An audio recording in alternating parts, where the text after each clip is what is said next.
Esselamu Aleyküm ve Rahmetullahi ve Berekatuhu değerli Müslümanlar. Peygamberimiz sallallahu aleyhi ve selleme salavat demeyin bir neçə fəziləti vardır. İstəyirəm onlardan bir neçəsini zikr edeyim. Xüsusilə sabah cümə günüdür və cümə günündə Allah Resulü sallallahu aleyhi ve sellem salavat deməyi çoxaltmaq lazımdır. Allah Resulü'nün salavat deməyin fəzilətindən birincisi, kim Allah Resulü'ne bir salavat deyərsə, Allah Subhanahu ve Teala da ona 10 salavat deyər. Yəni Allah'ın salavat deməsi burada həmin bəndənin adını Mələklər Məclisində çəkilməsi mənasındadır.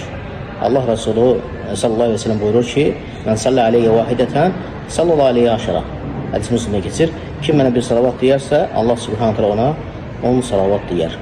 İkincisi, cümə günü Allah elçisinə kim salavat edərsə, həmin şəxsin adı birbaşa Allah elçisinə ərz olunur.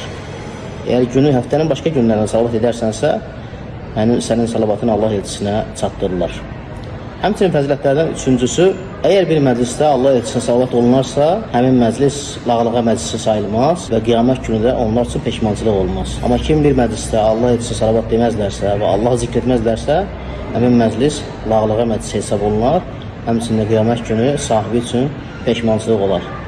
Allah elçisi sallallahu aleyhi ve sellem buyurur ki, "Mə qa'ada qawmun maq'adan la yadhkurunallah azza ve celle ve la yusalluna alan-nabi illa kana alayhim hasatan yawmal qiyamah." Əgər bir qövm bir yerdə, bir məclisdə olarlarsa, orada Allahı zikr etməzlərsə, Peyğəmbərə salavat deməzlərsə, bu onlar üçün qiyamət günü peşmançılıq olar. Həmçinin Allah Resulü'nün salavatının fəzilətindən növbəti fəzilət, Allahın əmrinə cavab vermiş olursan. Allah Subhanahu taala buyurur ki, "Ya eyyuhellezine amanu sallu aleyhi ve sellimu teslima." Ey iman gətirənlər, Allah elçisinə çox salavat deyin.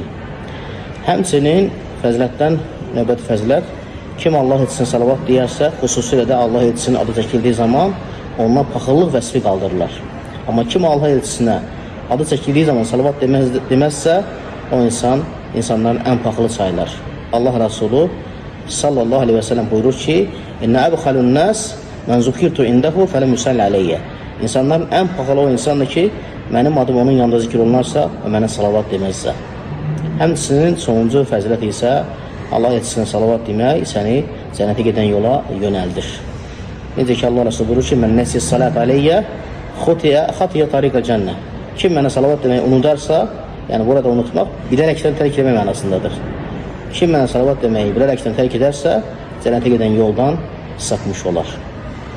Ona görə çalışın Peyğəmbərimiz sallallahu aleyhi ve sellemin adı çəkildiyi zaman ona salavat deməyi unutmayın. Həmçində cümə günü, xüsusilə cümə günü Allah Resulü'ne salavat deməyi çoxaldın. Və sallallahu aleyhi Muhammed və alə alihi və ashabihi ecmaîn. Esselamu aleyküm və rahmetullahi və berekatuhu.